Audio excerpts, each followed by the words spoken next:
On a quiet morning in the neighborhood, a police officer who had worked for many years to live there decided that Calvin Ramsey didn't belong. Officer Vance Pruitt saw a black man in old clothes next to a beautiful car and made a decision without calling dispatch, without probable cause, without a single fact to stand on, turning Calvin's morning into something neither of them would ever forget. He had no idea that the man washing his Chevelle in that driveway had spent over 2 decades as a detective sergeant for the Garland City Police Department.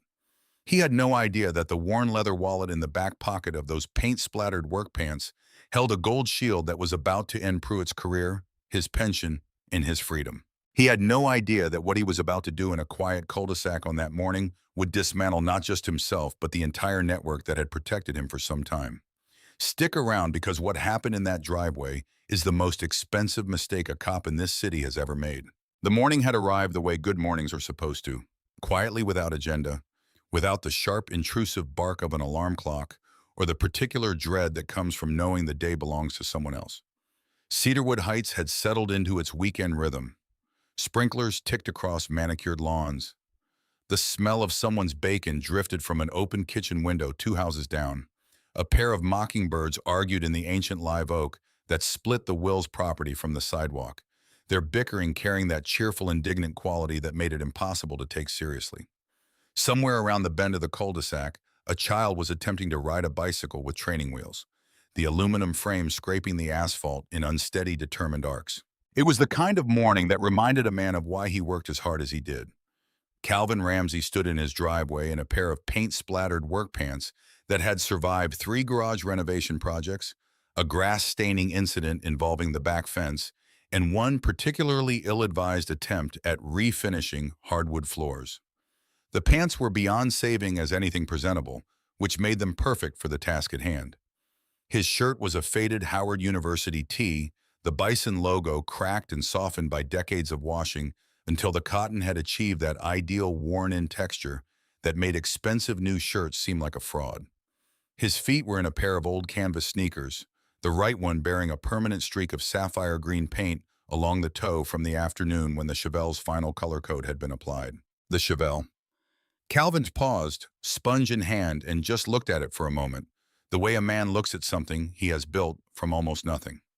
The 1969 Chevrolet Chevelle SS sat on the concrete with the particular presence of a vehicle that has been brought back from the dead through patience, stubbornness, and a great deal of money that Loretta had never asked him to account for directly, though they both understood the accounting was happening somewhere in the background of their marriage. He had found the car some years ago at an estate sale, a widow in East Garland selling off decades of her late husband's hobby. The Chevelle buried under tarps, an oxidized regret in the back corner of a detached garage, its original engine missing, its body riddled with rust pockets. The paint so faded it looked more like a memory of a color than an actual one. The man who sold it to him that day thought Calvin was being sentimental and impractical. The man had not been entirely wrong, but now the Chevelle sat gleaming in the late morning light like a promise kept. The restoration had taken some years, working only on weekends and occasional evenings, sourcing parts from specialists in 3 different states, rebuilding the 396 cubic inch engine himself with the help of a retired machinist named Elton, who lived in the neighborhood's East Block and had strong opinions about everything. The paint, deep midnight green, not the original color, but the color Calvin had always imagined when he was a boy watching cars like this move through neighborhoods he had not yet been allowed to live in, had been applied in a climate-controlled shop downtown by a painter named Gus, who treated the work with the solemnity of someone painting a cathedral ceiling. The chrome bumpers were Calvin's particular obsession. He polished them every morning that the weather allowed, the rhythmic circular motion of the chamois cloth against the metal serving as something between meditation and prayer. This morning he had started early, working through the Carnauba wax application with the slow, methodical care of a man who had nowhere else to be and no desire to be there. The garage radio played Otis Redding, sitting on the dock of the bay. Loretta had appeared in the doorway with a cup of coffee, the way she always did, wearing her house coat and her reading glasses pushed up onto her forehead, and she had stood there watching him work with an expression that lived somewhere between affection and resigned amusement. "You know that car is cleaner than our kitchen floor," she said. "Our kitchen floor doesn't get compliments," Calvin replied without looking up. She laughed a short, warm sound and went back inside.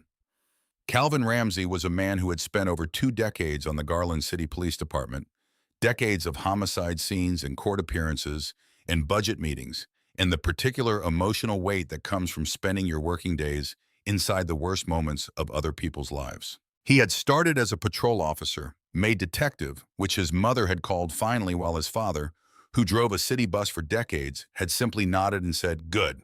Now watch your back," and made detective sergeant, leading the Major Crimes Division in a unit that closed its cases at a rate that had drawn commendations from the chief's office. He had been passed over for lieutenant twice. The first time the position had gone to a less experienced officer with better political connections. The second time, Chief Lena Hargrove had offered him a private apology that he had accepted without enthusiasm. He had not applied a third time. He had asked for the transfer to Major Crimes, buried himself in the work, and decided that the view from the place he had carved out for himself was better than the chair someone else had decided he wasn't supposed to sit in. The house at the end of Maplewood Court, a 4-bedroom craftsman with a covered porch in a backyard deep enough that the neighbors' noise became theoretical, had taken him and Loretta some years to afford. They had bought it after their younger daughter finished college, and the moment Calvin turned the key in the front door lock for the first time, something in his chest settled that he hadn't realized was still waiting to settle. He was a man who had earned his place in the world in the specific, granular way that leaves no room for ambiguity. He owned the house, he owned the car, he owned the morning. He did not see the patrol cruiser immediately. He became aware of it the way you become aware of a change in the quality of light before you identify its cause. A slight shift in the atmosphere of the morning, the mockingbirds going quiet in the live oak, the particular sound of tires moving too slowly for a car with anywhere to be. He was working his way around to the front bumper, the Otis Redding giving way to a Percy Sledge record, when the slow crawl of an engine at the edge of his peripheral vision registered with the part of his brain that had been trained over decades to notice things that didn't belong. He did not turn around immediately. He kept working the chamois cloth over the chrome in steady circles, but the ease had gone out of his hands. The morning was the same morning it had been moments ago. Same mockingbirds, same smell of wax and concrete, same Percy Sledge. But something had entered it that changed its character entirely. Calvin knew that feeling. He had felt it since he was a boy. He kept his hands moving and waited to see what came next. Officer Vance Pruitt turned his cruiser onto Maplewood Court with the loose, comfortable authority of a man who has never genuinely questioned his right to be anywhere. He was a man with a jaw that looked engineered for argument, a military-style haircut kept just past its last trim, and eyes that moved across a landscape the way a metal detector moves across a beach, not expecting nothing but calibrated to find something, and unsatisfied until it did.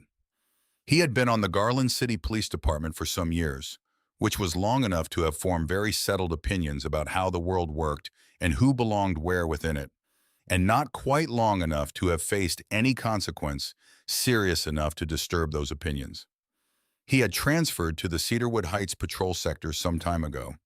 The transfer had been in the politely evasive language of departmental personnel management, initiated by mutual agreement following a review of Officer Pruitt's assignment compatibility with his current precinct environment. What this meant in plain terms was that the East Side Precinct Commander, Captain Felix Drury, had spent months documenting Pruitt's behavior with the patience of a man building a legal case, and had finally told the district commander that he would not continue to absorb the liability. Multiple use of force complaints, all involving black male civilians, all dismissed before reaching formal review, all carrying the same institutional fingerprints. Captain Curtis Langford of the police union had appeared at the relevant administrative hearings with prepared statements and a practiced expression of measured indignation, and had walked each complaint to the edge of formal review and then guided it quietly into the filing cabinet where careers were protected. Pruitt knew Langford the way certain people know their insurance agent, not with genuine warmth, but with the particular comfortable reliance of someone who has made a claim before and found the process smooth. The East Side transfer had felt like a punishment for some time. By the end of the first week in Cedarwood Heights, Pruitt had revised his assessment. Cedarwood Heights was opportunity. The neighborhood was one of the older affluent sectors of Garland, not gated, not patrolled by private security, but prosperous in that established oak-shaded way that comes from property values built on decades of exclusion. Quiet neighborhoods got complacent. Complacent neighborhoods bred opportunity. Proactive policing, his phrase repeated often in the precinct break room, was the responsible response.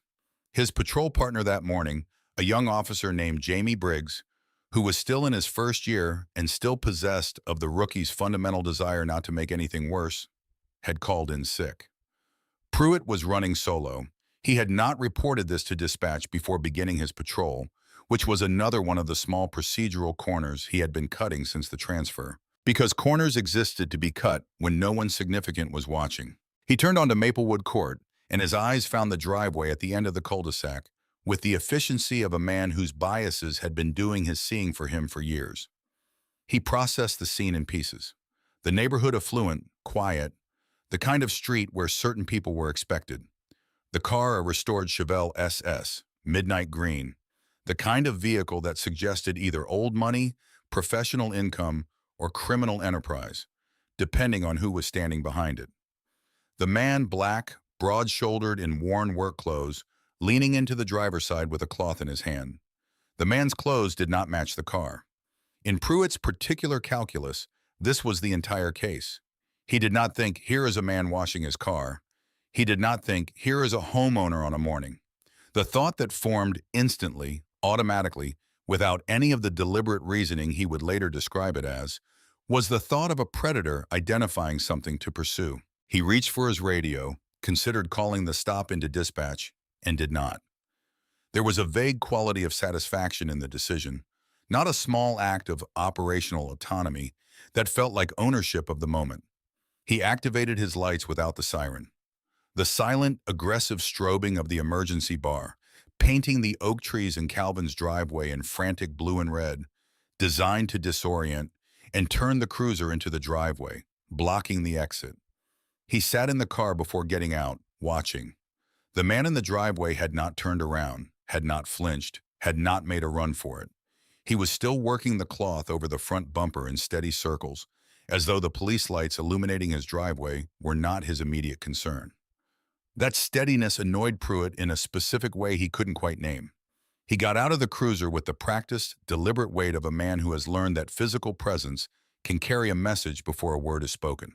His right hand settling near the duty belt with the casual proximity that conveyed a threat while falling just short of making one. He walked toward the man in the driveway, and everything about the morning changed. Calvin heard the cruiser door open and the particular creak of a loaded duty belt settling as the officer stood. He heard the footsteps on the concrete, heavy, unhurried, the footsteps of someone who was not approaching with service in mind. He placed the chamois cloth carefully on the roof of the Chevelle and turned around. The officer was white, with the kind of build that comes from intermittent gym attendance and an excess of confidence in what the build implies. His name tag read Pruitt. His sunglasses hid his eyes, but his jaw was set in a particular arrangement of muscle and certainty that Calvin had seen enough times to classify immediately. Not the jaw of a man who is curious, the jaw of a man who has already decided. Calvin's hands were at his sides, open, visible. He had learned the habit of visible hands before he had learned long division. Taught by a father who understood the curriculum that black children in this country receive alongside their other education. "Morning, officer," Calvin said. His voice was calm and deep, the voice of a man with no particular urgency in any direction. "Is there a problem?"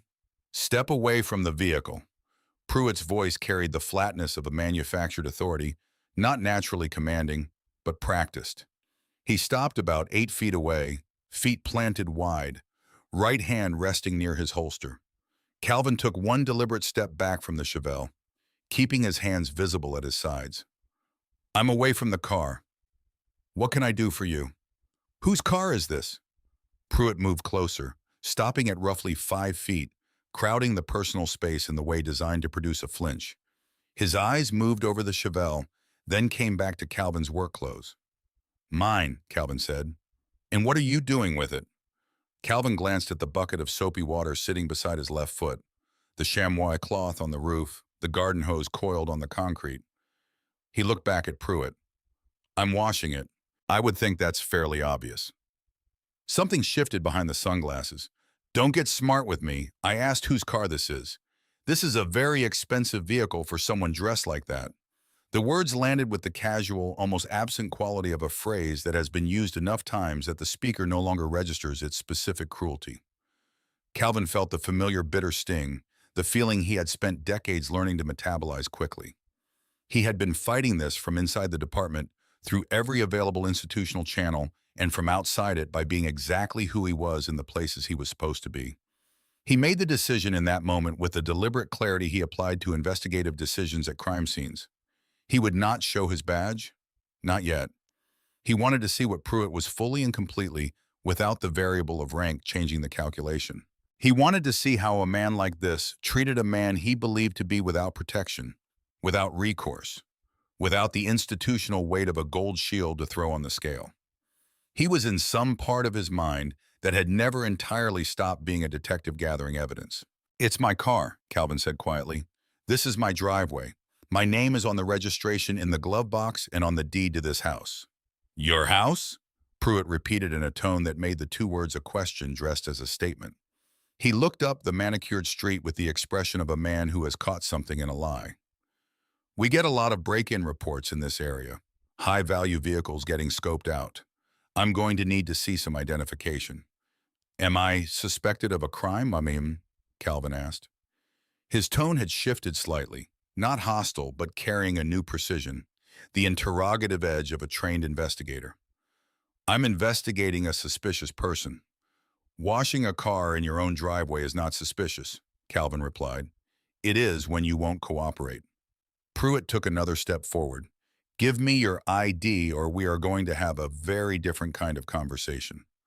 Two houses down, Marjorie Caldwell had stopped pulling weeds. She was standing at her garden fence now, a small woman with silver hair and the upright posture of someone who had spent decades in a classroom and never entirely left it. She was watching the driveway with the particular quality of attention that belongs to someone who has lived long enough to recognize what they're seeing and has decided not to look away. Calvin did not look at her. He looked at Pruitt. "Officer," he said, "under the Fourth Amendment and the state stop and identify statutes, you cannot compel me to identify myself without reasonable and articulable suspicion that I have committed, am committing, or am about to commit a crime. Being a black man in work clothes next to a restored vehicle does not meet that legal standard. I suspect you know that." The statement landed in the driveway between them with the quiet weight of a rock dropped into still water. Pruitt was still for a moment. Patrol officers did not frequently encounter civilians who deployed Terry stop precedent in driveway conversations with the calm delivery of someone reading from a manual. To a different officer, to a better officer, the specificity of Calvin's response might have given pause. But Pruitt was not a different officer, and the pause did not lead to recalibration. It led somewhere else. "We got a lawyer here," he said, and the sneer in it was complete and ugly. He stepped forward again, closing the distance, close enough that Calvin could smell the stale coffee and the artificial mint gum Pruitt was working at the corner of his jaw. "Listen to me very carefully. You don't tell me what the law is. I am the law out here. I caught you casing this property. You are trespassing." "Trespassing on my own property," Calvin said. His voice remained steady, an anchor in the storm of manufactured chaos. "Give me your ID," Pruitt said, his voice dropping into a threatening register, "or we are going to have a very different kind of conversation." Calvin did not step back. He stood exactly where he was and looked at the officer in front of him, and he measured the distance between what he could see in the man's body, the tightness in the shoulders, the flushed neck, the hand hovering above the duty belt, and where this was going. He kept his hands visible. He kept his voice level, and he began the internal work of building the case. The license plate check took a short time. Calvin watched Pruitt walk back to the cruiser, prop the door open, and run the Chevelle's plates through the mobile data terminal. He was positioned at the right angle to see the reflection in the passenger window, and he watched Pruitt read the result. The car came back registered to Calvin A. Ramsey, the address of the house behind him. Clean, no flags, no stolen vehicle report, no record of any kind. Calvin watched Pruitt sit with this information for some seconds. Then Pruitt climbed back out of the car. "Vehicle comes back registered," he said, approaching the driveway again. "I still need to verify occupancy of the residence. There's been a pattern of squatting in this area, people presenting fraudulent documentation, occupying properties under false pretenses. He said it with the smooth delivery of a man who has learned that if you state an invented justification with enough confidence, enough people won't question it. I'm going to need you to step away from the property while I conduct a welfare check on the residents. Calvin looked at him for a long moment. Step away from my property while I conduct a welfare check. Standard procedure when occupancy cannot be verified. Occupancy has been verified. My name matches the registration. You ran the plates yourself. Vehicle ownership and residential occupancy are two separate issues, Pruitt said with the tone of a man reciting policy he was inventing in real time. He moved between Calvin and the front door of the house, a physical repositioning that had no legitimate purpose and every illegitimate one. He was using his body the way a person might use a word they don't have to fill a space where an argument should be. Calvin did not try to walk around him. He stood still. He cataloged the move, added it to what he was building. Officer Pruitt, he said, and the use of the name read directly from the name tag was itself a small and deliberate message. There is no legitimate basis for what you are describing. This is my home. My wife is inside. I have owned this property for some years. I can provide a mortgage statement, utility bills, a driver's license, and 4 neighbors who will confirm my identity in moments. But what I am not going to do is step away from my own house while you conduct a search of it without cause or warrant. You're obstructing an active investigation. You do not have an active investigation. You have a clean plate return and a resident who is cooperating within the lawful bounds of what he is required to cooperate with. I determine what's lawful here. Pruitt's voice dropped an octave, taking on the register of a threat, carefully staying on the near side of explicit. Not you. Across the street, Sawyer Tillman, grandson of a woman who lived 4 houses down, visiting for the weekend, had stopped walking his grandmother's dog. He was standing at the opposite curb with his phone lifted, the screen glowing in his hand, the camera facing the driveway. He had started recording at the moment Pruitt repositioned between Calvin and the front door. Down at Marjorie Caldwell's fence, Marjorie had not moved. She was watching with her arms folded across her chest, her reading glasses hanging from a chain around her neck, and her expression carrying the specific weight of a woman who has seen this scenario resolved badly more than once in her lifetime. Calvin kept his eyes on Pruitt. He kept building the case. It was the look toward the house that did it. Pruitt's eyes moved from Calvin's face to the front door of the house, moved there with the specific, considering slowness of a man identifying a pressure point, and then a new quality entered the confrontation, something colder and more calculated. You said your wife is inside, Pruitt said. Calvin's answer was measured. She is. Anyone else? Kids? Guests? That's not information I'm required to provide. Pruitt nodded slowly as though a thought were forming, and he wanted Calvin to watch it form. He reached for the radio on his shoulder, not to call for backup. Not yet, just held the mic between his fingers, a prop in the specific theater of implied consequence. Here's the thing, Pruitt said, and his voice had shifted into a register that Calvin recognized immediately as deliberate. Not rage, not frustration, something colder than either. The voice of a man who has found the lever and intends to use it. When I get a call about a suspicious person at a residence, and I cannot verify occupancy, and the occupant is being uncooperative, there are protocols I have to follow. One of those protocols involves notifying city welfare services for a safety check of anyone present in the building. He paused. Let that breathe. That means anyone inside needs to be able to verify their own residency.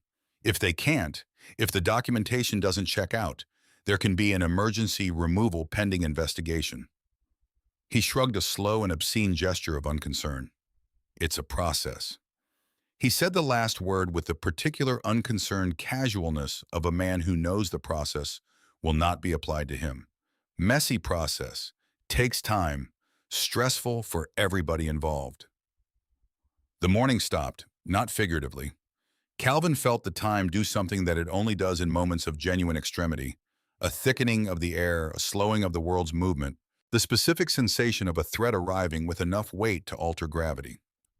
Loretta was inside that house. He heard her moving in the kitchen, the familiar percussion of her morning, the sound of her pouring a second cup of coffee, the specific rhythm of the woman he had spent decades building a life with. And Pruitt had just pointed at all of it. At her. At the years of mortgage payments, and the four-bedroom craftsman, and the kitchen floor that was cleaner than the Chevelle, and the woman who had made that joke with a laugh that still lived in the air of this driveway. Emergency removal. Calvin understood exactly what those two words meant, applied to a black woman inside a house in a wealthy neighborhood by an officer who had already demonstrated he would invent whatever pretext he needed. He understood what it would look like, what it would feel like, what it would cost her in ways that no eventual exoneration could entirely repay. He stood perfectly still. He did not raise his voice. He did not move his hands. He stood in his driveway, in his paint-splattered work pants, and let the full weight of what Pruitt had just threatened settle through him the way cold settles through a building at night, slowly, completely into every room. And somewhere beneath the cold, something clarified. Not rage. Rage was a luxury that the situation could not afford. What clarified was something more like purpose, the specific crystalline resolve that Calvin had seen on the faces of people who had been pushed past the point where accommodation was possible and had arrived at the place beyond it where something permanent needed to happen. This man had just threatened Loretta. This ends here. Not just today, not just Pruitt, the whole architecture of it. Langford's protection, the dismissed complaints, the people whose names were in that personnel file. All of it ends here. Ends today and ends in a way that matters long after this driveway. Pruitt was looking at him with the expression of a man waiting to watch something break. Calvin did not break. "Officer Sterling," he said, using the wrong name deliberately, watching for the flicker of confusion. And there it was, a small narrowing of the eyes behind the sunglasses. "Excuse me, Pruitt. I would like you to call a supervisor to this scene." "I don't need a supervisor. I'd like you to call one anyway." Pruitt let out a short, contemptuous sound. "What you'd like, Shane," he said, "is to make this harder than it needs to be. Give me your ID. I verify the occupancy. Everybody goes about their day." Another shrug. "Or we do it the other way. Your call." Marjorie Caldwell had unfolded her arms. She was gripping the top rail of her garden fence now, her knuckles pale against the wood, watching with a focus that had left behind all ambiguity about what she was seeing. Calvin looked at Vance Pruitt with the steady, undeceived eyes of a man who has just made a decision that will outlast both of them, and the decision was not one more step back, not 1 inch of yielded ground. "You are making a mistake," Calvin said. "I am telling you that clearly as a citizen and a homeowner. You are going to want to remember this moment." "I've heard that one before," Pruitt said, and turned to his radio. "Dispatch, this is Unit 7 Foxtrot. I'm at the address on Maplewood Court, Cedarwood Heights. I have an uncooperative male subject refusing to identify himself, requesting a backup unit." He released the mic and looked at Calvin with an expression that was almost pleased. "You had your chance." Calvin spoke clearly and deliberately, projecting his voice at the level he had used in courtrooms and precinct briefings for decades. Not shouting, but carrying, ensuring that the words reached every recording device and every witness on the street. "I am not resisting. I have not committed any crime. I am a resident of this property. I have been entirely cooperative within the lawful bounds of what I am required to provide. I am formally requesting a supervisor be dispatched to this location. This is an unlawful stop." Pruitt took a step forward and grabbed Calvin's left arm. The grip was rough and purposeful. The grip of a man who has made physical contact with citizens in this way before and who has faced no lasting consequence for it. He attempted to turn Calvin toward the car to initiate the compliance position, and Calvin did not swing and did not shove and did not run. He planted his feet. He let his body become what it was, solid and trained, standing entirely still and making no threatening movement of any kind, simply refusing to be repositioned by a man with no lawful basis for doing so. "Stop resisting," Pruitt said, his voice rising. "I am standing perfectly still," Calvin said. Pruitt's grip tightened. His other hand went to his belt and produced his baton, an extendable steel rod that caught the morning sun as he extended it. The sound of the baton snapping open was loud and sharp in the quiet of the cul-de-sac. Sawyer Tillman stopped breathing across the street. Marjorie Caldwell made a sound that was not quite a word. The raised baton was the line. Not for Calvin's sake. He had been cataloging this encounter with the professional detachment of a man gathering evidence for a case he intended to win, and he had not lost that detachment for a single moment. The raised baton was the line because of Loretta, who had moved to the front window, and whose silhouette he could see in the glass, and because of every person on the street who was watching, and because Pruitt had a baton in the air in a residential driveway aimed at a man who had not done anything except own a car and a house in the wrong zip code, according to Officer Vance Pruitt's specific brand of wrong. Calvin made no movement toward the officer. He did not need to.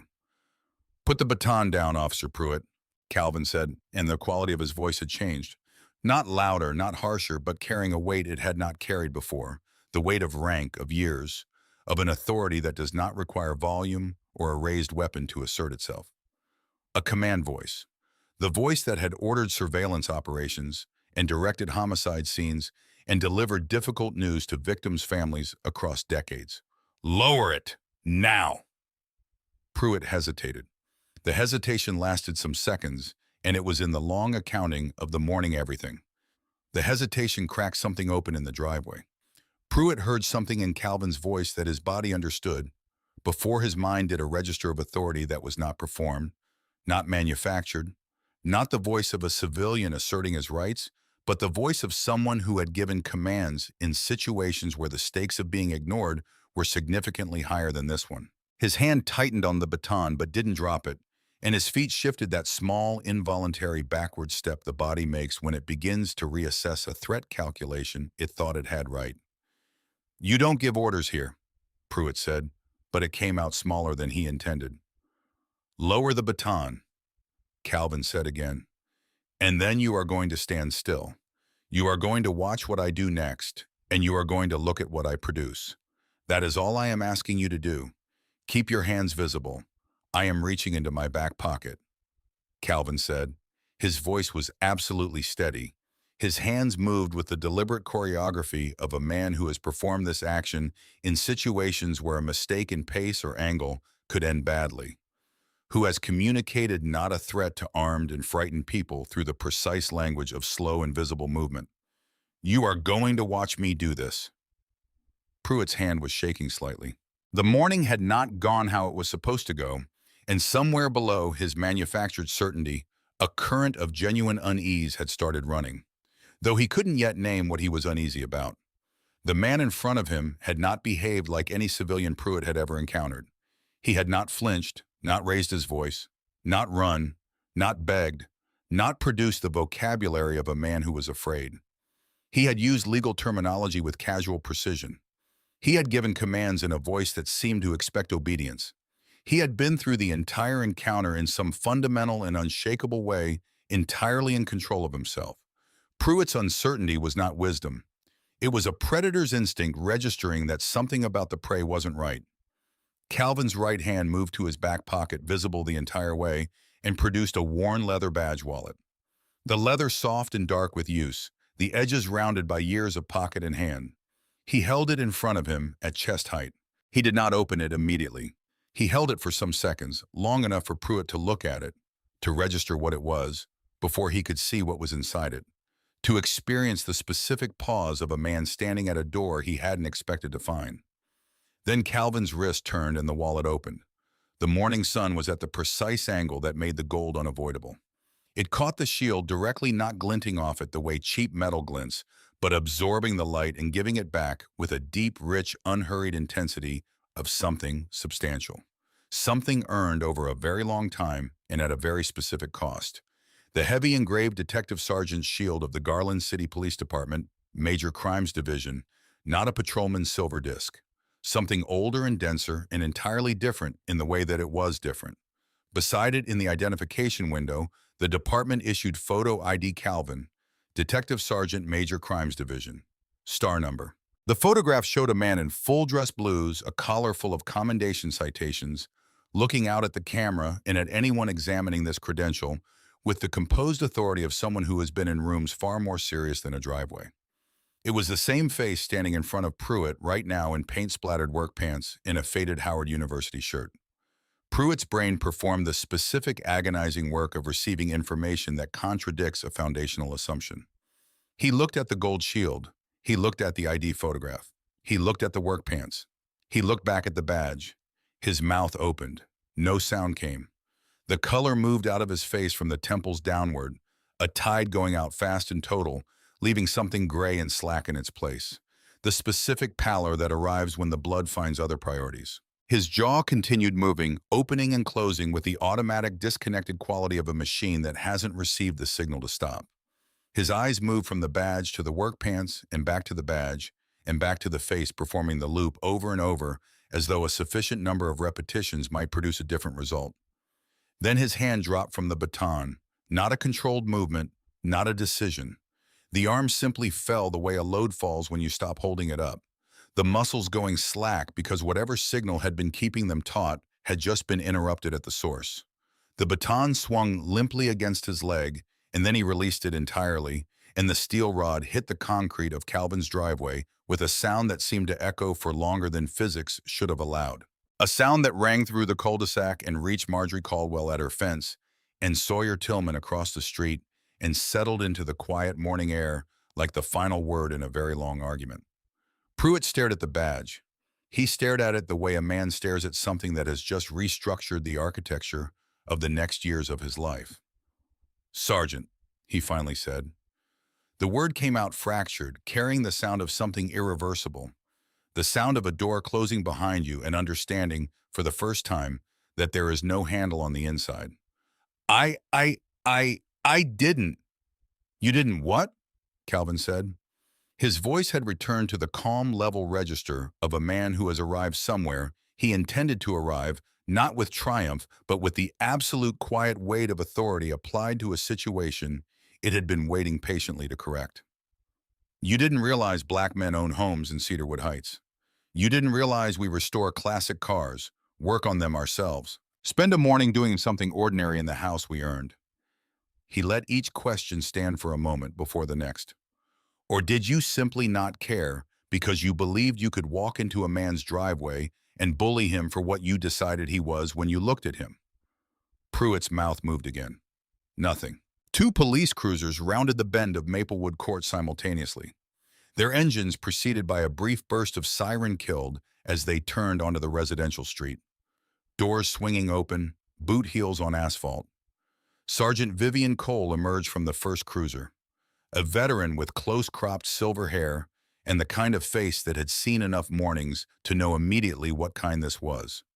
She walked across the driveway with the quick assessing step of a senior officer reading a scene, and her eyes moved from Pruitt's pale baton, dropped in the posture of a man expecting to be struck to the badge wallet in Calvin's hand, and she stopped as if she had walked into a wall she hadn't seen. "Sergeant Ramsey." She came to full attention, not the formal military kind, the instinctive kind, the kind a career officer produces when faced with someone whose rank and reputation command it without asking.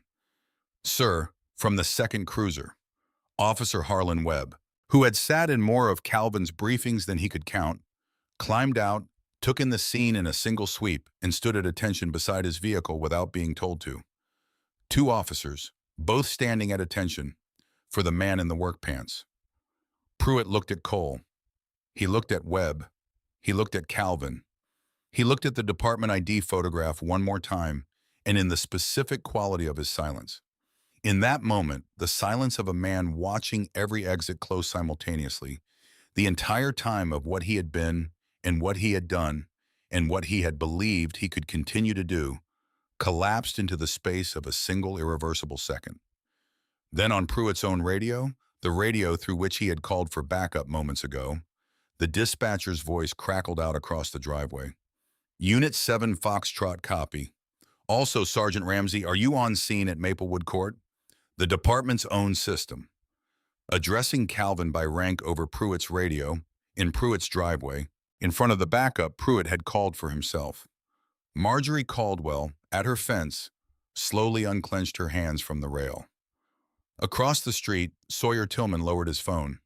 From the front door of the house, Loretta Ramsey stood on the porch and watched her husband. Morning sun in his paint-splattered work pants and his faded Howard University shirt, and her expression carried everything that decades of marriage had made between them, compressed into a single look that required no words and crossed the yard without effort. Calvin closed the badge wallet. He slipped it back into his pocket. He looked at Vance Pruitt one last time with the calm, undeceived gaze of a man who has arrived somewhere he has been moving toward for a long time. Then he picked up his chamois cloth from the roof of the Chevelle and finished the front bumper. Sergeant Vivian Cole had been a police officer for long enough to have developed an efficient internal vocabulary for the different categories of situations she encountered. There were situations that were what they appeared to be.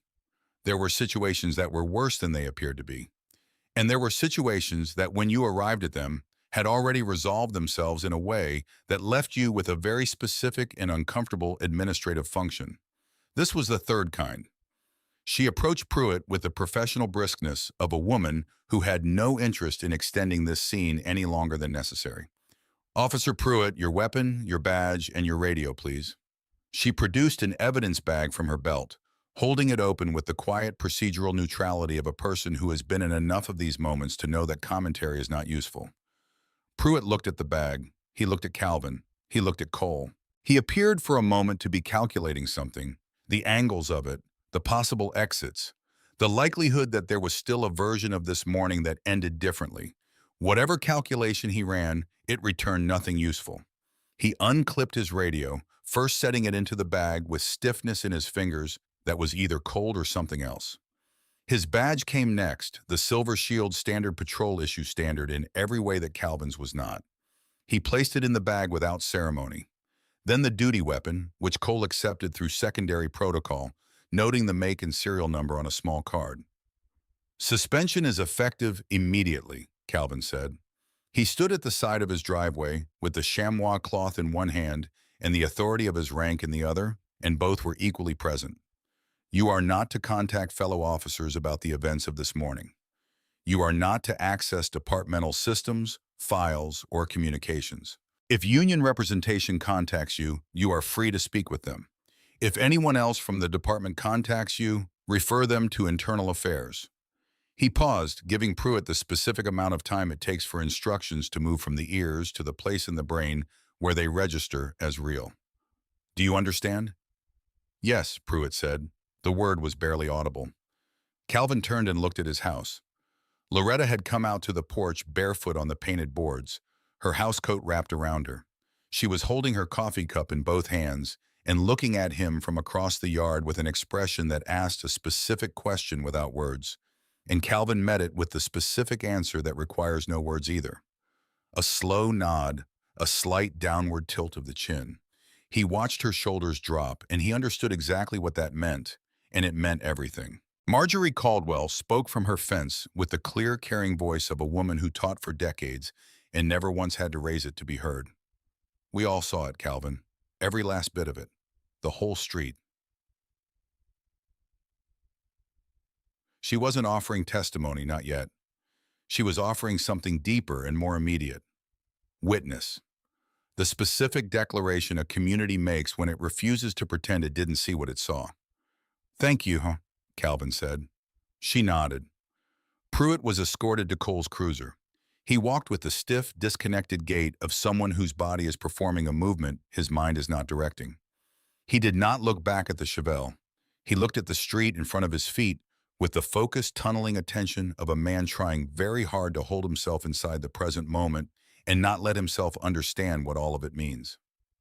The cruiser door closed. Calvin picked up his sponge, dipped it in the bucket of soapy water, and began working on the passenger door of the Chevelle. The Percy Sledge record had ended.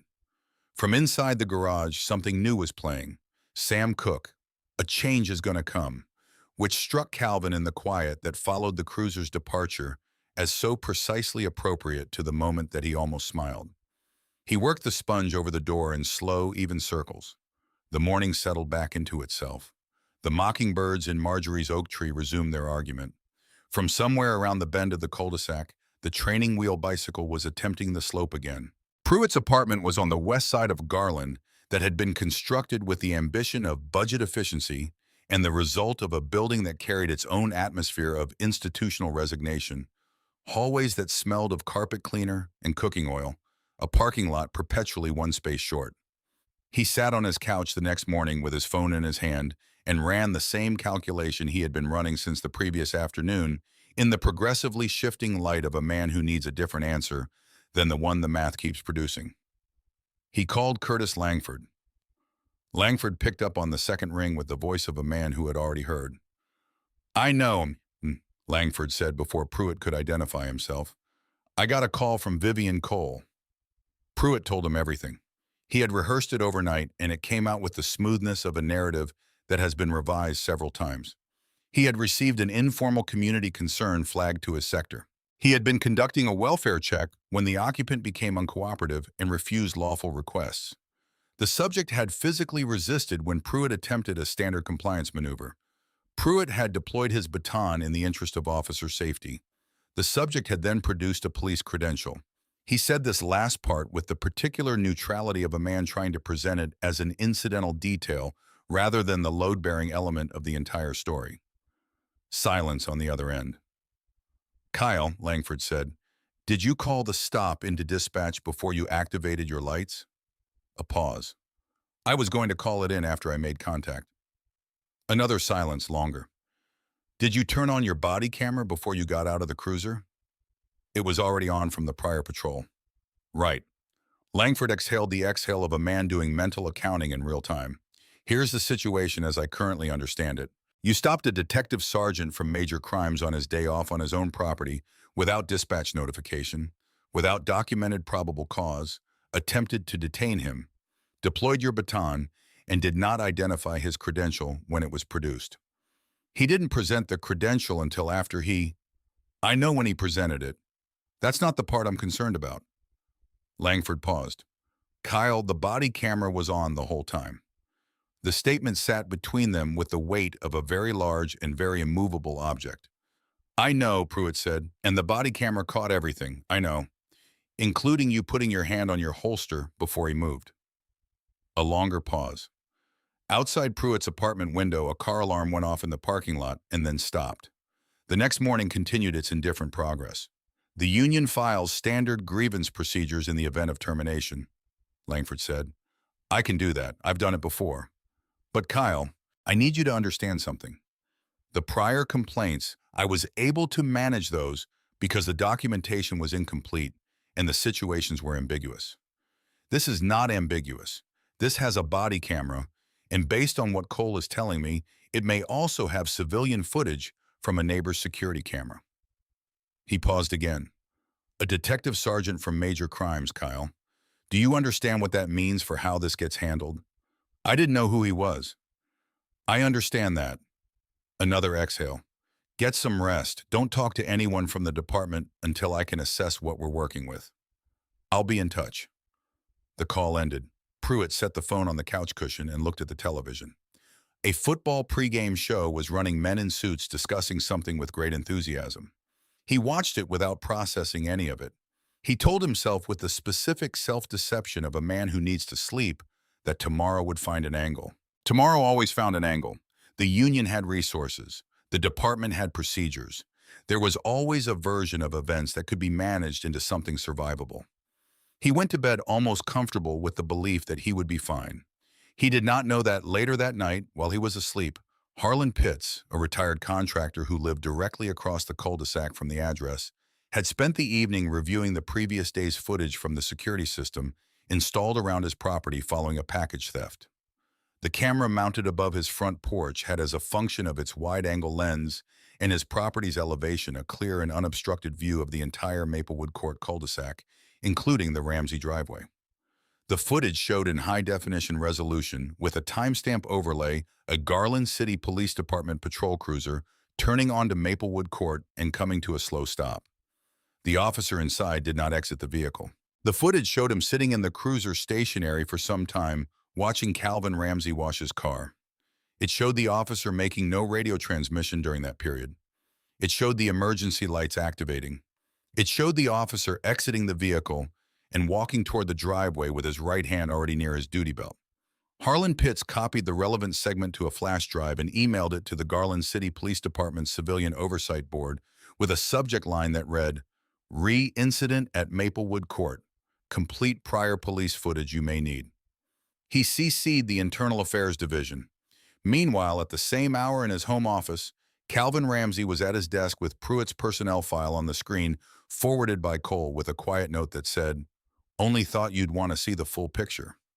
Reading through multiple use of force complaint reports that had each been filed, reviewed, and closed without formal disciplinary action. He read them with the careful, methodical attention he gave to case files. He noted the name that appeared on the closing authorization for all of them. He noted the dates, the demographics of the complainants, the similarity of language in Pruitt's own written accounts of each incident. He picked up his phone and called District Attorney Harlan Webb. Webb picked up. "I expected to hear from you," he said. "Then you've already seen the body camera footage," Calvin said. "It was flagged to my office along with a neighbor's security footage that arrived in the IA inbox." A pause. "Calvin, tell me you want to pursue this properly." "I want to pursue this properly," Calvin said. "All of it, not just that morning. The prior complaints, the authorization chain that closed them, the pattern." A longer pause. When Webb spoke again, his voice had the quality of a prosecutor who has just been handed a case he knows he can win. "I can have a grand jury convened." "Good," Calvin said.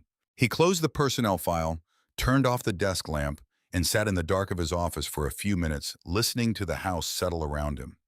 The familiar sound of his home, the specific quiet that belongs to the place a man has built. And then he went to bed. Calvin walked through the glass doors of the Garland City Police Department's main district precinct early one morning, wearing his Class A dress uniform. The brass buttons were polished to mirror finish. His trousers carried a crease that could measure a right angle. The gold detective sergeant's shield on his left breast caught the fluorescent lighting and gave it back with interest. He walked with the measured pace of a man who has been in this building for decades and has no reason to hurry. He moved through the bullpen quickly. On a normal morning, it held the raucous energy of officers arriving for shift change. This morning carried the heavy crackling undercurrent of a place where people are being very careful about what they say out loud. The news of what had happened on Maplewood Court had moved through the department with the velocity of information that carries genuine stakes. Officers who were crossing the bullpen slowed and nodded the nod of someone who has chosen their side and wants that choice to be visible. Calvin walked through without pausing, headed toward the basement internal affairs offices. He gave his statement to Detective Tara Voss in a conference room, precise, chronological, stripped of editorial commentary. He described each exchange, each of Pruitt's actions, each of his own responses in the flat, detailed language of an experienced investigator narrating a case to a colleague. He did not embellish. He did not characterize Pruitt beyond what the record required. He simply described what had happened. Downstairs, the trap was closing. Voss was compact with dark hair cut close to her skull and eyes that operated on an independent evaluation system. They continued assessing while her face remained professionally neutral. She thought about cases the way accountants think about numbers. Every figure has a source. Every source can be verified. And the gap between the claim figure and the actual figure is always more interesting than either alone. Pruitt sat across from her with Langford to his left. He looked like a man who had convinced himself the night before that the math was survivable and was now in the fluorescent light beginning to revise that assessment. Voss opened her laptop without preamble. "Officer Pruitt," she said, "your written statement characterizes the subject as physically resistive and states your Baton deployment was in response to an aggressive movement toward you." She looked at him with the specific quality of patience that comes from having no interest in the answer being what she expects. "I'd like to walk through the body camera footage alongside that statement." The footage played. It showed everything. Calvin's hands consistently visible, consistently still throughout every exchange. The license plate returned clean, matching the Ramsey address, and Pruitt's decision to continue regardless. The moment Pruitt moved between Calvin and his own front door. Each exchange in crystal clear audio that the body camera's directional microphone had captured with the impartiality of a machine that has no stake in the outcome. The holster unsnap. The Baton deployment, Calvin standing perfectly still through all of it. Voice measured and precise hands never once moving toward Pruitt. When the video reached the badge reveal and the sound of the baton hitting the concrete, Pruitt looked away from the screen. Voss paused the footage. "Your written statement indicates you deployed your baton because the subject made a sudden aggressive movement toward me," she said. "The footage shows the subject standing still with his hands at his sides at the time of baton deployment." She looked at him. "Would you like to revise that?" Pruitt opened his mouth. Langford put a hand on his arm. Kyle. The voice had none of the comfortable warmth that usually carried when managing someone's problem. It had a careful, neutral quality. The voice of a man choosing words with the awareness that words are being chosen. Don't. Voss stepped out of the room to allow them a moment. The door closed. In the silence that followed, Langford looked at Vance Pruitt with the expression of a man who has done this job for a long time and has arrived at a specific and unambiguous conclusion. The body camera footage is what it is, Langford said. I've reviewed it. I cannot characterize it as ambiguous because it isn't. Your written statement contradicts it in specific points. He paused. There is also an additional footage source, a neighbor's security camera that captured you stationary in your cruiser for some time before you activated your lights. No dispatch call, no radio contact. Pruitt stared at the table. Langford continued. The union files standard grievance procedures in the event of termination. I am obligated to tell you that. A pause that carried the weight of what was coming. I am also obligated to tell you that based on the material currently in Voss's file, a grievance will not produce a different outcome. It will extend the timeline. It will not change the destination. He collected his folder, straightened his tie, and stood. I'd advise you to consult a criminal defense attorney, he said, before the end of this week. He knocked twice on the door and Voss returned. Langford walked out without looking back at the man he had protected multiple times before and would not be protecting again. The formal hearing convened later in the department's administrative conference room on an upper floor, a room designed for the specific business of institutional consequence, with its long mahogany table and the city seal on the wall, and the particular quality of light that comes through institutional blinds on a weekday afternoon. Chief of Police Lena Hargrove sat at the head of the table, flanked by Deputy Chief Arnold Torres and Civilian Oversight Board Representative Elaine Cross, a retired federal judge. At the far end sat Vance Pruitt and his attorney, Craig Donner, who had spent time constructing an argument that the incident on Maplewood Court represented an overzealous but good-faith exercise of patrol discretion, a phrase that, as Donner had privately concluded while reviewing the body camera footage, had the structural integrity of a dam built from good intentions.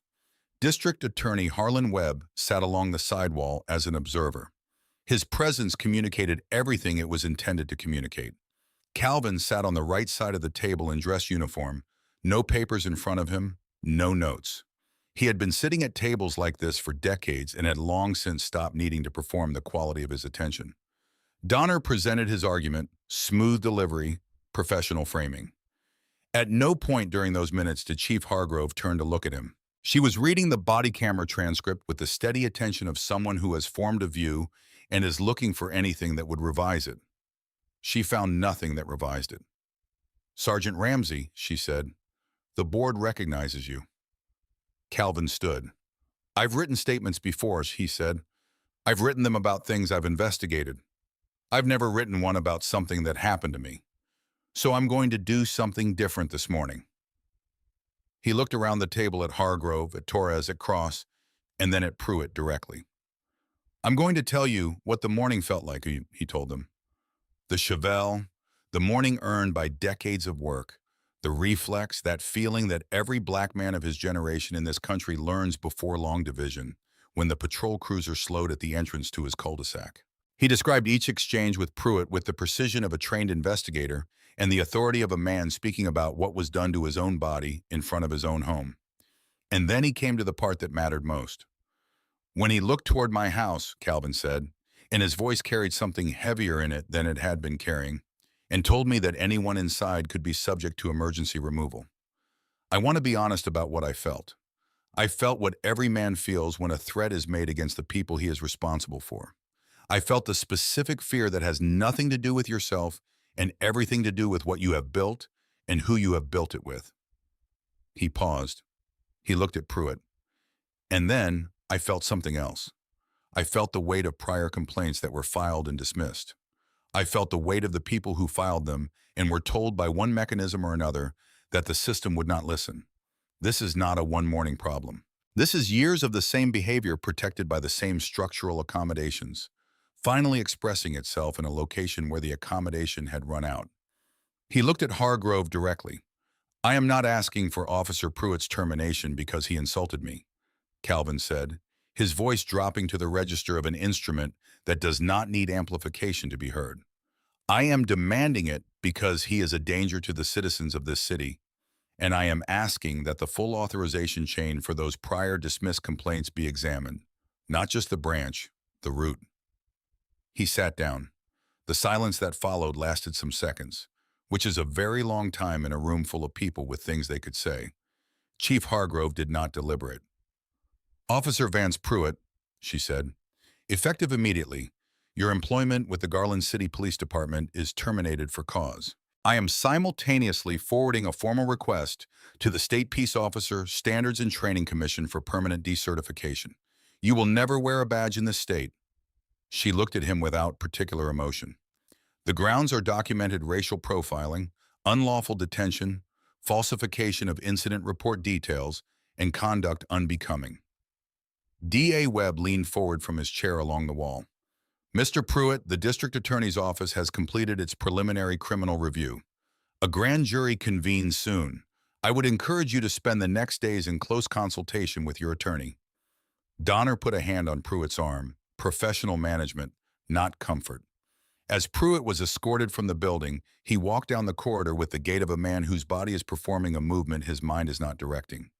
At the end of the corridor, he pushed through the glass door and stepped into an afternoon that was entirely indifferent to his presence within it. Calvin remained seated for a moment after the room began to clear. Hargrove waited. The prior complaints, Calvin said. The closing authorizations. Voss has already flagged them, Hargrove said. The board will review the full chain. She paused. The Oversight Commission chair position, the civilian board is asking.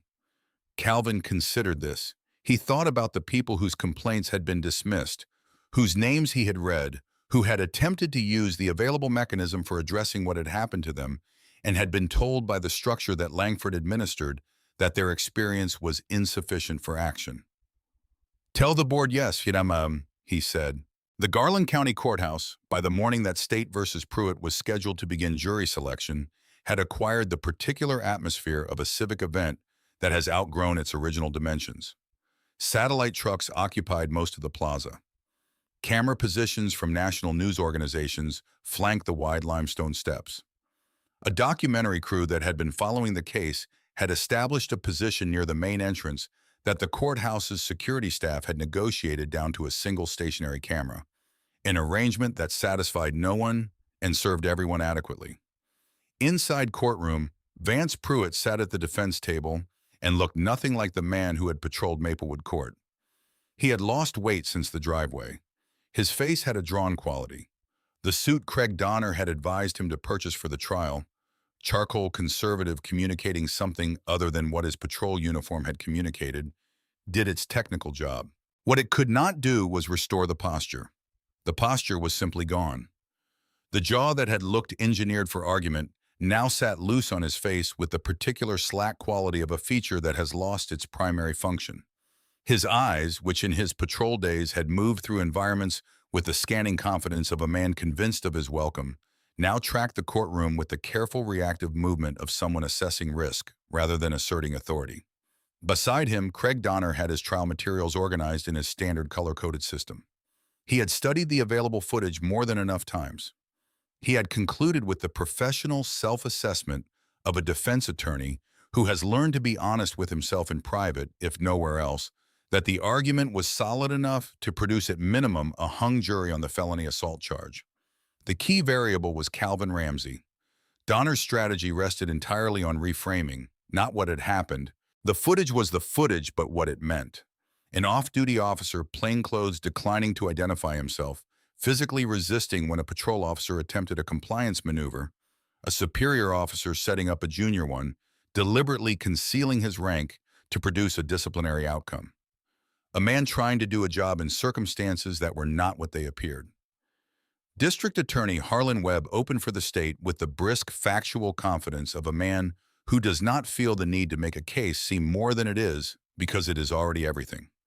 No emotional language, no rhetorical architecture, just the sequence of documented events, the footage, and the prior dismissed complaints admitted as pattern evidence over Donner's objections by Judge Naomi Hargrove, a woman with the precise judicial demeanor of someone who has heard a great deal of argument in her career and is not impressed by volume. The footage played for the jury without commentary. The men and women watched the body camera footage with the concentrated attention of people who are forming opinions and are aware that the opinions they form here will have consequences. They watched Calvin's hands consistently visible, consistently still. They heard each exchange. They heard the welfare check threat, and jurors made small involuntary movements in their seats, the kind of physical response that bodies make when they process something their minds identify as genuinely wrong. Webb let the footage finish. He let the silence stand. Then he began. Across the courtroom, Calvin sat in his dress uniform with Loretta beside him on the gallery bench, her hand in his. He watched the footage play with the specific, removed attention of a detective reviewing case evidence, focused, analytical. The warmth of Loretta's hand was steady against his palm. Calvin was called to the stand on the second day of the trial. He walked from the gallery to the witness stand with the unhurried, contained pace that was simply how he moved through spaces, dressed in the same Class A uniform he had worn to every institutional proceeding since the morning in the driveway. And he swore the oath with the steady, caring voice that had delivered briefings and testimony and scene assessments across decades. He sat with the posture of a man who has been in chairs like this before and has always told the truth in them and has never found the experience particularly frightening. Under Webb's direct examination, Calvin narrated the events of the morning with the precision and objectivity of a detective describing an investigation to a review panel. He did not embellish. He did not editorialize. He presented the facts in their sequence, each one documented by evidence already in the record, and he described his own decisions. The decision not to immediately identify himself, the decision to remain still, the decision to maintain calm with the same matter-of-fact clarity he applied to everything else. "Sergeant Ramsey," Webb said toward the end of the direct examination, "you've described maintaining significant composure throughout a confrontation that involved an officer pointing a weapon at you, attempting to physically restrain you, and threatening to have your wife removed from your home. Why didn't you simply identify yourself as a police officer?" Calvin considered the question for a moment.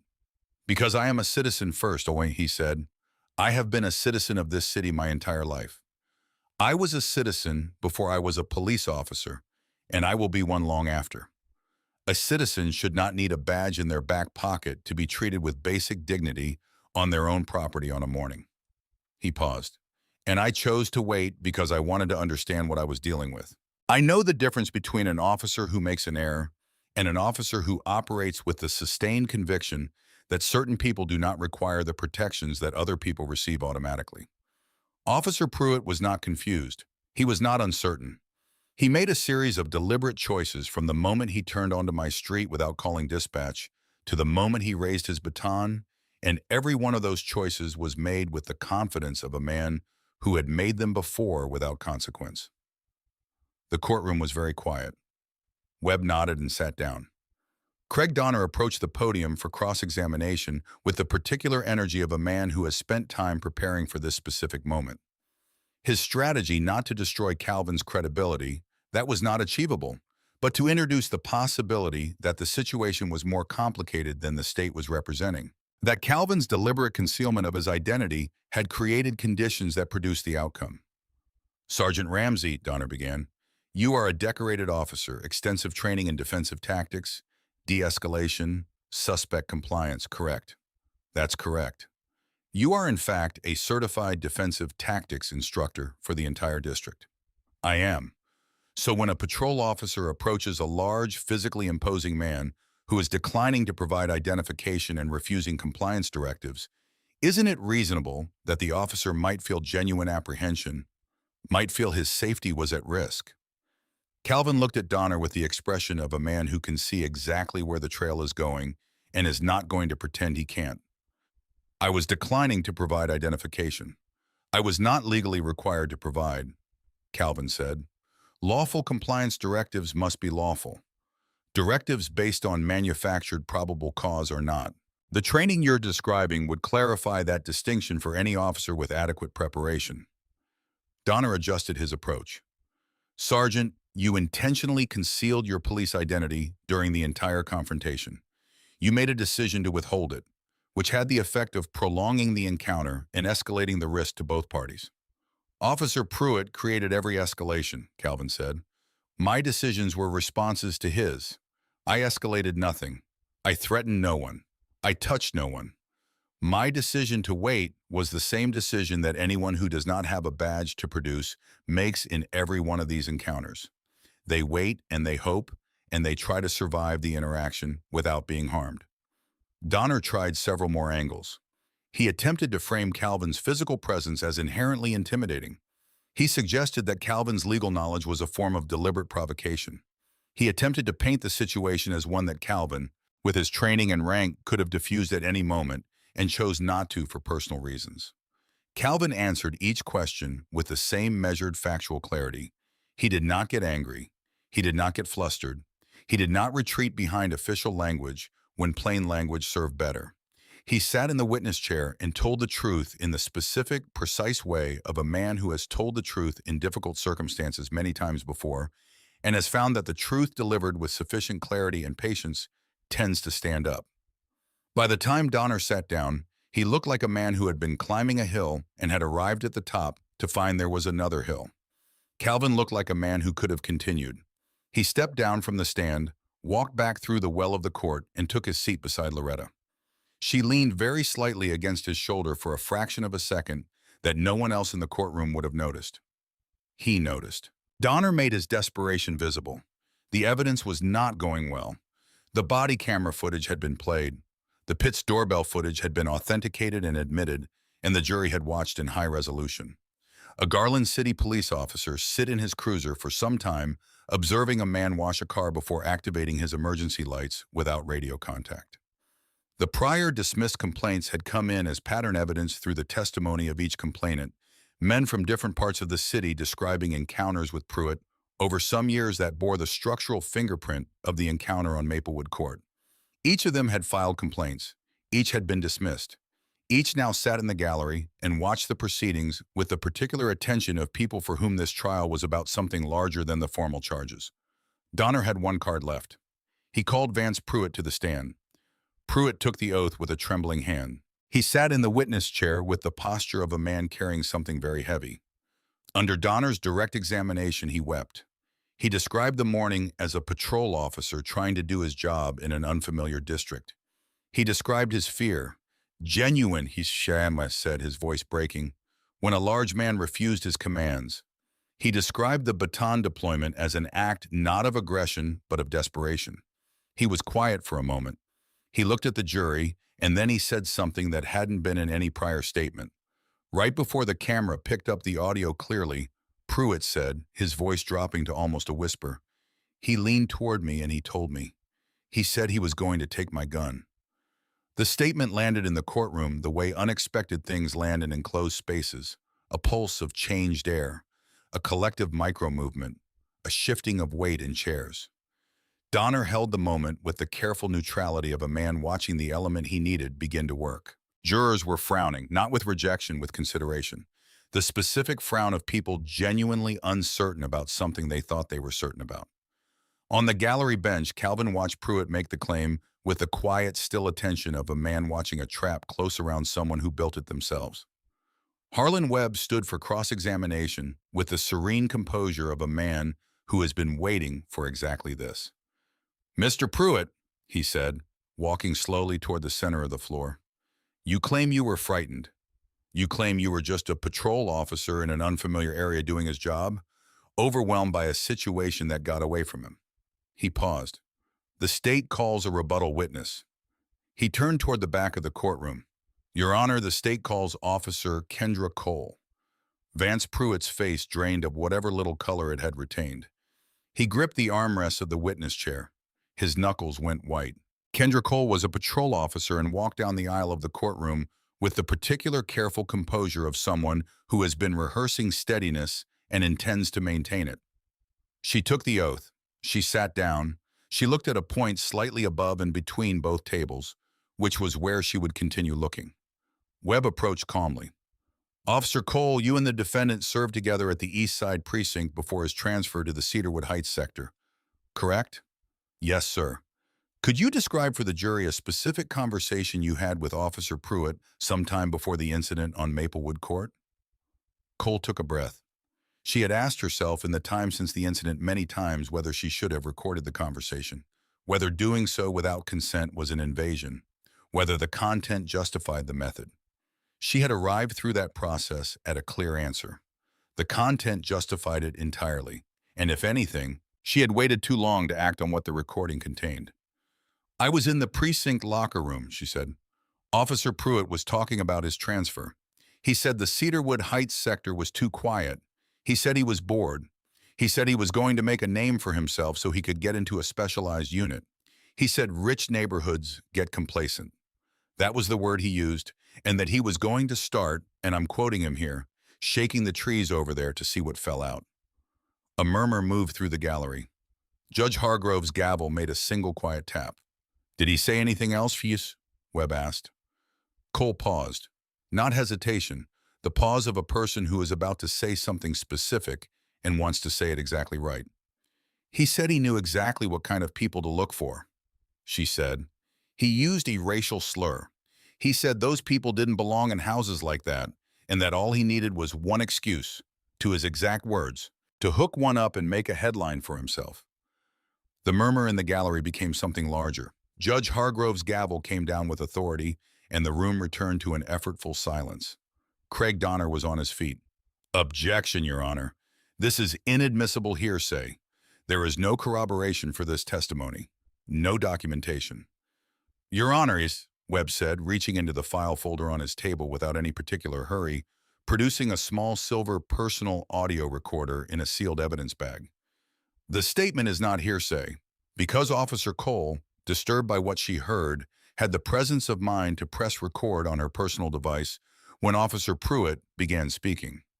The state has a complete audio recording of the conversation authenticated by the State Crime Laboratory, verified against voice print analysis of known samples of Officer Pruitt's recorded speech from his department-issued body camera, and ready for the jury's consideration. The silence that followed was the silence of a courtroom in which every person present understands that something has just been decided. Donner sat down, not slowly, not with any visible performance of defeat, but with the specific quiet deflation of a man who has just finished a race and knows the time. The recording played through the courtroom's audio system. It captured what Cole had described with the clarity of a device held in a pocket at close range, ambient noise, the sounds of a locker room, and Vance Pruitt's voice in the uncensored, comfortable tone of a man speaking to someone he believes shares his worldview, saying things that he had never said in any official capacity because the official capacity required a different performance. The jury listened. The courtroom was absolutely still. When the recording ended, Pruitt had both hands flat against the armrests of the witness chair. His face was angled downward. The tears that had come during Donner's direct examination had dried, and what remained in their place was not grief and was not anger, but was the specific hollow expression of a man watching the last credible account of himself collapse in real time. The last lie, the last exit, all of it in seconds of his own voice. He had thought he was untouchable. He had been wrong about that since the day he met Curtis Langford, who had convinced him that protection was the same thing as impunity, and who had walked out of an internal affairs room without looking back. No redirect, Your Honor, Donner said. He was not even pretending anymore. The jury deliberated for some time. When the foreperson, a logistics manager named Carol Reyes, who had been quiet through the entire process and had demonstrated in the deliberation room a quality of analytical precision that the other jurors had aligned themselves around, read the verdict.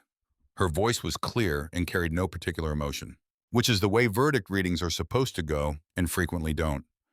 On the count of aggravated assault under color of authority, the jury finds the defendant Vance Pruitt guilty. Pruitt closed his eyes. On the count of false imprisonment, guilty. On the count of felony civil rights deprivation, guilty. The gallery produced a sound that was not a cheer and was not crying, and was something in the difficult necessary space between them. Judge Hargrove brought her gavel down once, not harshly. She ordered the jury to step out. She looked at Pruitt for a long moment, When she spoke, it was without the neutral judicial register that the sentencing phase would require, and without any particular effort to disguise the absence. "Mr. Pruitt," she said, "in my time on this bench, I have presided over cases involving men who did terrible things for comprehensible reasons. Poverty, desperation, the specific damage that difficult lives create. I have rarely presided over a case in which the available evidence suggests that the harm caused was a product of sustained, deliberate, institutionally protected choice." She placed her pen on the bench. "You were trusted with the most significant responsibility that a democratic society confers on its agents, the discretionary use of force on behalf of the law. You treated that trust as a license." She paused. "Sentencing soon. I suggest you use the time to arrive at something genuine about what you did." She rose. The courtroom rose with her. Calvin and Loretta walked out through the side gallery exit. They emerged into the afternoon. The light thinner, the shadows longer. The quality of the air entirely different from the morning that had started all of this. Loretta took his arm. "How do you feel?" she asked. He thought about it honestly. "I feel like something that was supposed to happen finally happened," he said. "And I feel like there is a lot of work left before it matters the way it needs to." She squeezed his arm. "Then let's go home," she said. Sometime later, on a morning with a thin rain falling on the courthouse steps, Judge Naomi Hargrove sentenced Vance Pruitt to years in the state penitentiary. No plea reduction, no early parole consideration before the mandatory minimum. The restitution order for the prior complainants was filed simultaneously in the civil division. Permanent decertification from law enforcement in any state had been finalized. As the marshals placed cuffs on Pruitt's wrists and turned him toward the holding door, he looked back across the courtroom one final time with the searching look of a man who needs to locate something but cannot identify what he's looking for. Calvin met his eyes. He gave him nothing. Not triumph, not pity, not the performance of either. Just the steady, undeceived gaze of a man who has been in this business long enough to understand that consequence is not justice's emotion, it is justice's arithmetic. The necessary accounting of a debt that had accumulated for a long time and was now finally being settled. The door closed. In the back of the gallery, Curtis Langford rose from his seat and walked toward the exit with the studied neutrality of a man who is aware that his own reckoning is pending and who has decided that the best available response is to move through it at his own pace. The Oversight Board's inquiry into his role in the prior dismissed complaints had been open, handled by Tara Voss, who brought to it the same forensic precision she brought to everything. Langford left the courthouse into the thin rain and was gone. Vance Pruitt was processed into the state correctional facility in the evening in a receiving intake building that smelled of industrial disinfectant and the layered institutional odor of bleach failing to cover everything beneath it. He had ridden the transport bus for hours in the specific discomfort of steel restraints on his wrists and ankles, chained to the seat and watching the late autumn landscape through scratched polycarbonate. He had tried to hold himself inside the boundaries of the immediate moment because the larger architecture of what was coming was not yet manageable to look at directly. The intake process was methodical and indifferent. He was stripped of the transport clothes and issued the facility's standard uniform, orange cotton rough at the seams, laundered so many times that the color had faded at the edges to something almost yellow at the hem. He was photographed, fingerprinted, assessed by a nurse who asked questions in a tone that was efficient without being unkind, and assigned to a housing unit. Because of his prior law enforcement status, he was placed in a protective custody unit for his physical safety. The corrections officer who walked him to his cell explained this with the flat professionalism of a man for whom this conversation happened regularly. The protective custody unit was not dangerous. It was also not a sanctuary. It was a tomb. His cell was a concrete box. A steel platform served as a bed with a mattress that had been designed to the minimum standard required to be called one. A stainless steel toilet and sink unit occupied the far corner. A narrow window set high in the concrete wall admitted a strip of sky that changed color with the time of day and served as the room's only connection to the world outside the building. The door closed behind him with the specific mechanical certainty of a door designed to stay closed. In protective custody, he had 1 hour per day outside the cell, the rest inside it. In the first days, he tried to think about the legal angles, the appeal, the contestable audio recording. He held on to these thoughts the way a man in water holds onto the nearest floating thing, not because the thing is sufficient, but because holding it uses energy that would otherwise be occupied by the alternative. But the cell had a way of dissolving the narratives you brought into it. He was not a patrol officer here. He was a number printed on the back of a faded orange shirt. The complete removal of every identity that had been performing the work of making him feel entitled to what he had done arrived with a completeness that was genuinely difficult to withstand. In the long hours of the cell, Vance Pruitt was forced into the specific confrontation that the driveway, the precinct, the courtroom, and the transport bus had each in their own way been delaying. A direct encounter with himself without the performance of authority to stand between him and what he actually was. He replayed the driveway compulsively. He saw Calvin's hands always visible. He heard Calvin's voice steady and clear and carrying that quality of complete self-possession that he understood now with the clarity of hindsight communicated something he had chosen not to hear. He saw the gold shield opening in the afternoon sun. He saw Cole standing at attention. He saw his baton on the concrete. He had told himself for some years that he was doing a job. The cell had a different teaching. In the single hour he was permitted outside each day, he was walked to a small interior recreation area where a television mounted on the wall ran news and entertainment in rotation. On an afternoon sometime after his arrival, a young corrections officer, broad-shouldered with a particular unhurried authority of someone who does not need to perform power because it simply belongs to him in this building, directed Pruitt to the cleaning supply room to collect a mop and bucket for his assigned corridor shift. "You're on tiles through today," the officer said, not looking up from his clipboard. "Mop closet is at the end of the hall." He handed Pruitt the sheet without ceremony, without recognition, without any of the accommodation that Pruitt had experienced as the natural texture of institutional life. Pruitt took the sheet. He collected the mop. He worked the tiles in the long echoing corridor with the slow mechanical rhythm of someone with no particular relationship to the task and years to complete it. At the far end of the corridor, through a reinforced window looking into the common area, the wall-mounted television was running a local news segment. Pruitt recognized the Garland City Hall conference room on the screen. He recognized the man seated at the head of the table in a gray suit addressing the assembled members of the newly formed Independent Civilian Oversight Commission with the particular unhurried authority of a man who has decided this is the work he intends to do and intends to do it well. Calvin Ramsey, speaking about accountability structures, independent review protocols, citizen reporting channels that did not route through the same department they were reporting on. Pruitt stood at the corridor window and watched before the officer at the other end of the hall called out that he needed to keep moving. He kept moving. He thought about the complainants. Their names were in his memory now in a way they had not been before.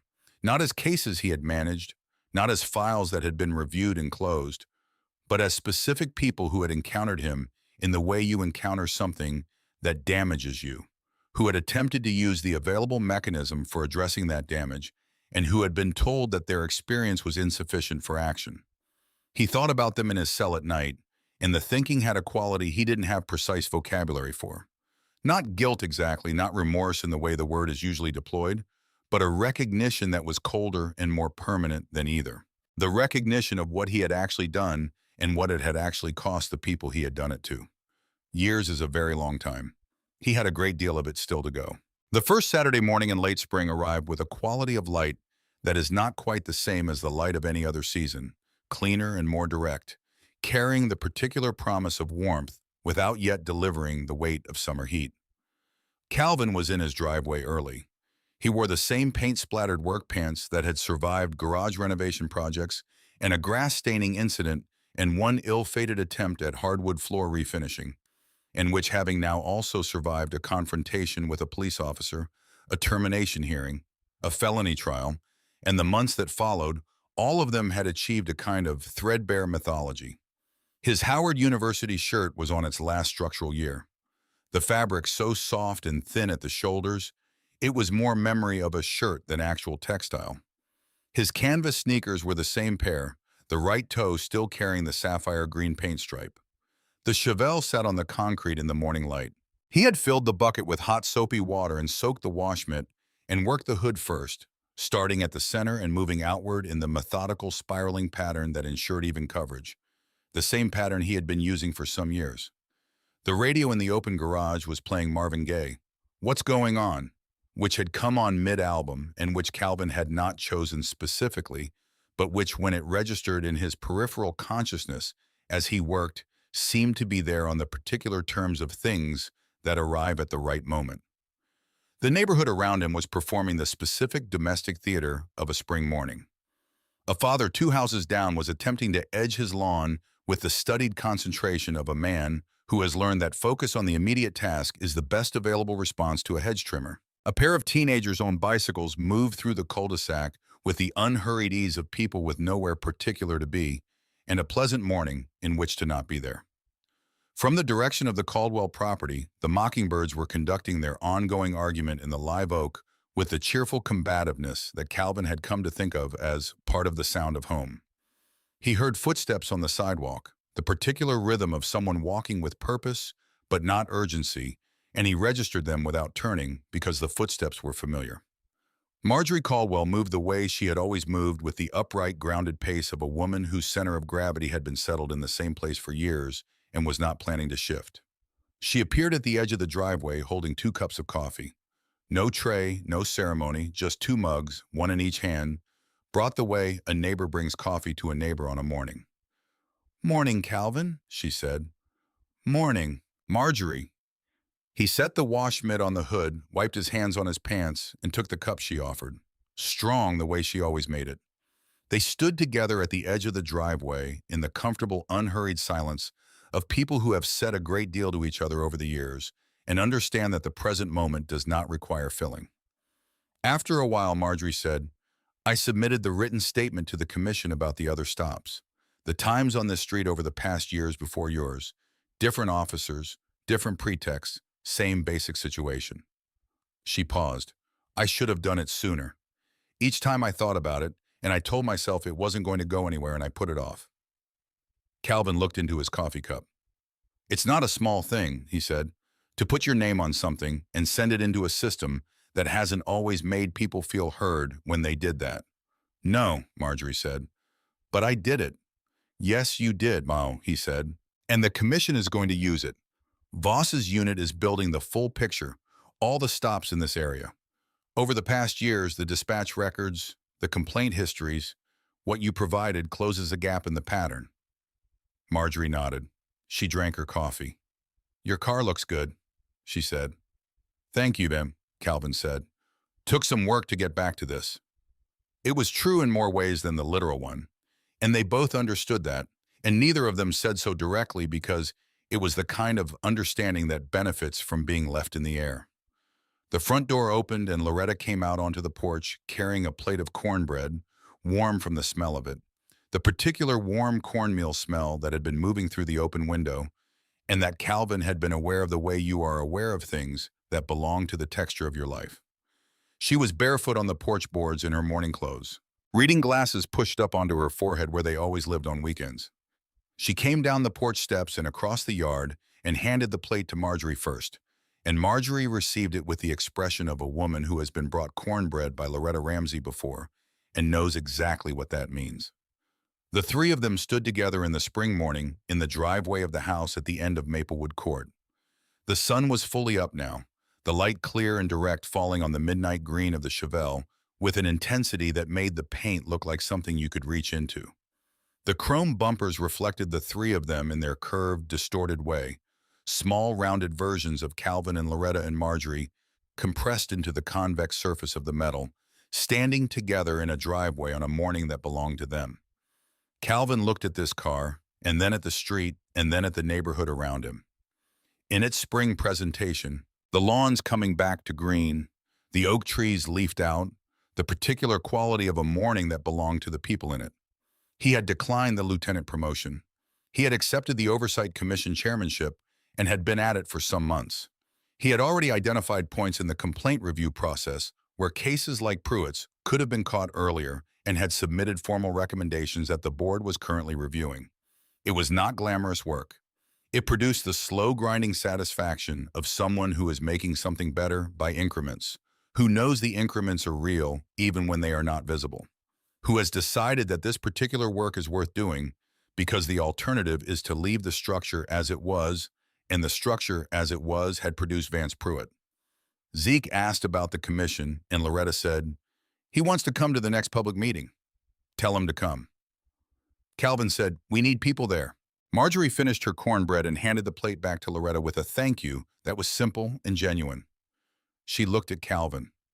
"The neighborhood feels different this spring," she said. Calvin looked around Maplewood Court. He considered this honestly. "Does it?" he said. "Lighter." Marjorie said, "Like something that was sitting on it isn't sitting on it anymore." He thought about that. He thought about the years of it, the stops he had been told about, the ones he hadn't, the people who had filed complaints and been turned away, the slow erosion of a neighborhood's relationship with the authority that was supposed to serve it. He thought about Sawyer Tillman, the teenager with the phone across the street that morning, who had sent a letter some time ago saying he was applying to pre-law programs and that the morning had clarified for him what he wanted to spend his time doing. "Maybe," Calvin said, "we'll see what the next spring looks like." Marjorie nodded. She walked back to her house with the particular unhurried pace of a woman who has somewhere to be and is taking her time getting there. Loretta went inside. The mockingbirds resumed their argument in the live oak. Calvin picked up his washcloth. He worked the Chevelle's passenger door in slow, even circles, the soap running off the curves in the clean, unhurried way of something that has enough time to do the job properly.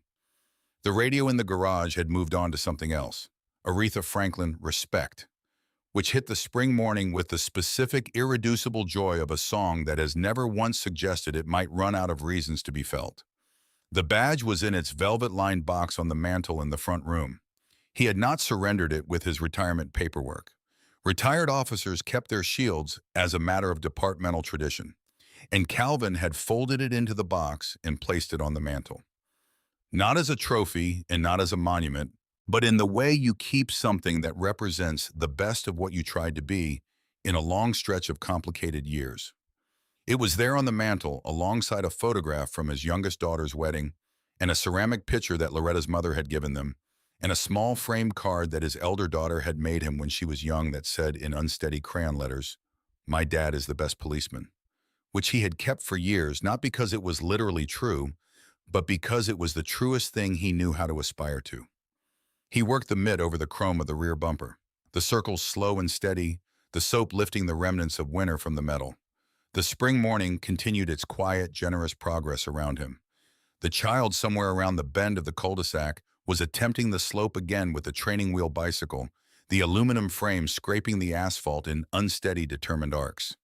And Calvin listened to that small sound, the sound of someone practicing at something they have not yet mastered, refusing to stop and let it fill the morning alongside the Aretha Franklin and the mockingbirds, and the smell of carnauba wax and the particular warmth of a morning that was from every available angle entirely his own. Vance Pruitt had believed for some years, and up to the moment a gold shield caught the afternoon sun in a Cedarwood Heights driveway, that the badge on his chest was a guarantee. A guarantee that certain spaces were his to patrol, certain judgments were his to make, and certain people were obligated to yield to the authority he carried. He was wrong about every part of it, and the law he spent some years treating as a personal instrument became, with the indifferent precision of consequence, the exact instrument of his own undoing. Years and the permanent end of a career is what years of deliberate, institutionally protected predation costs when it finally encounters a man with both the knowledge to name it and the standing to ensure it is named loudly enough to matter. Calvin Ramsey did not win because he had a gold badge in the pocket of his work pants. He won because he had the discipline to remain entirely himself in a situation designed to diminish him. The wisdom to understand that the point of the confrontation was not the confrontation, but what it could be made to build afterward, and the courage to stay in the fight long after the driveway, building the structure that protects the next person who does not have a badge to flash, and the person after them, and everyone who filed a complaint that was never heard. He traded a gold shield for a commission chairmanship and an oak desk for the slower, harder work of rewriting the rules that let men like Pruitt feel untouchable for so long. If this story stayed with you, if the gold catching the light stayed with you, or Marjorie's coffee, or Pruitt's voice on that recording, or the sound of the baton hitting the concrete of a man's own driveway, tell us in the comments. What was the moment that got you? We read everyone. And if you want more stories where the truth finally gets the room it deserves, please subscribe to our channel and hit the notification bell. The next one is already on its way.